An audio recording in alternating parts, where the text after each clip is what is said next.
What's happening, folks? Back with another reaction, back with some more Alphaville, and we're going back to their debut album, Forever Young, 1984, and we're going to listen to a tune called Sounds Like a Melody.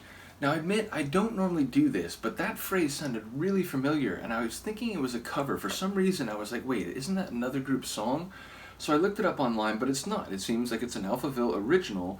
So in that moment, what I happened to see, which, I didn't dig deeply, but I just happened to see when I confirmed that it was an Alphaville original, that they were sort of forced by the label to write it very quickly because the album or the label wanted another single between, I think, Big in Japan and one of the other ones, or I think Forever Young, the actual title track. And so they wrote it very quickly, and I guess they were resentful about that. They felt sort of pressured to it was like a corporate thing to have to write a track to be used commercially to make the album more successful.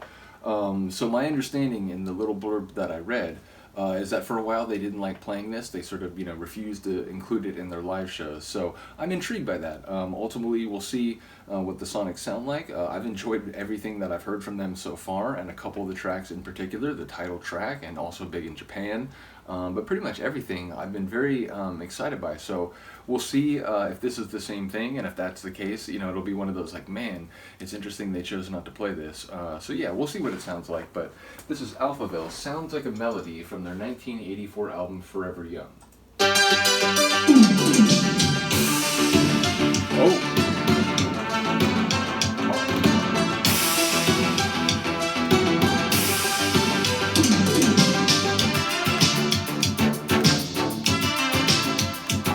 This is amazing.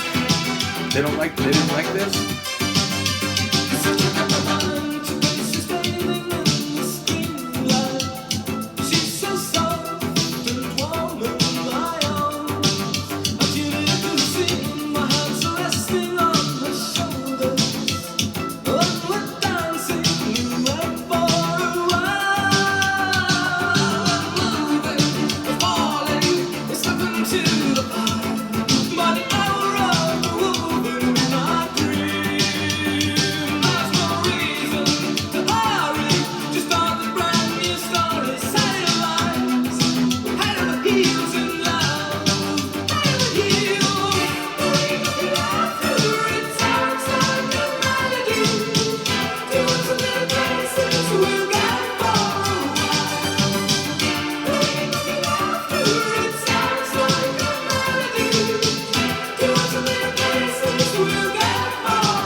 Really good.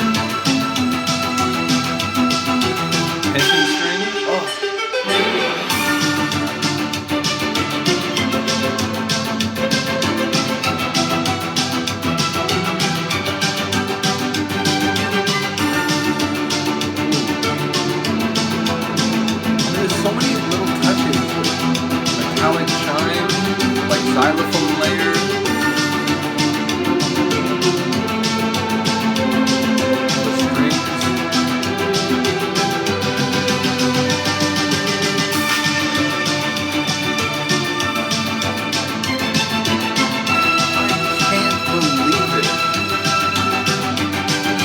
I couldn't look at it. You can't see her, but.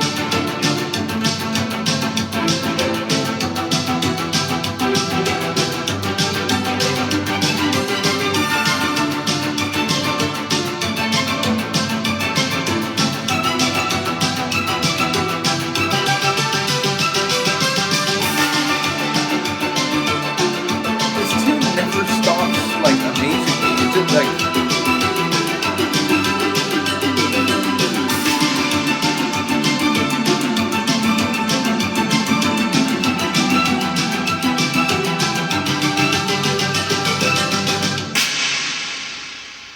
I'm astonished. I actually cannot believe what I just heard. I mean, look, I totally understand the idea of feeling a bit resentful if you're forced to do something, and especially if, like, you're artistic and you're creative and you want things to develop naturally, and you don't want to sort of like have an artificial deadline imposed on you for creativity. I completely get that. But that's a really good tune. So yeah, hopefully at some point they sort of brought it back into their live shows, because I can't believe that. I mean, it was already amazing at the beginning, and I was thinking about like the different layers and the bass line. I really love synth bass lines, so that's always going to stand out to me.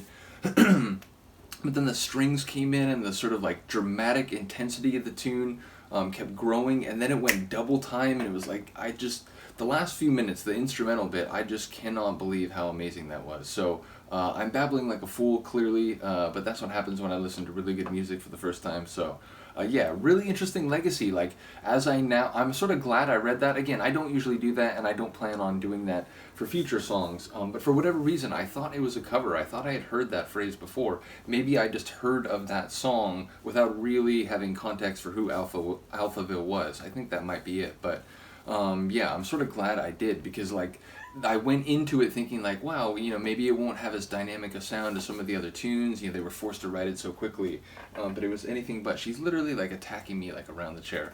So yeah, that was just fantastic. Let me know if you agree. Let me know if it's actually not one of your favorites. But yeah, I just think it's a really interesting legacy for a song that just blew my mind. So anyway, let me know what you think. I will see you next time. Peace.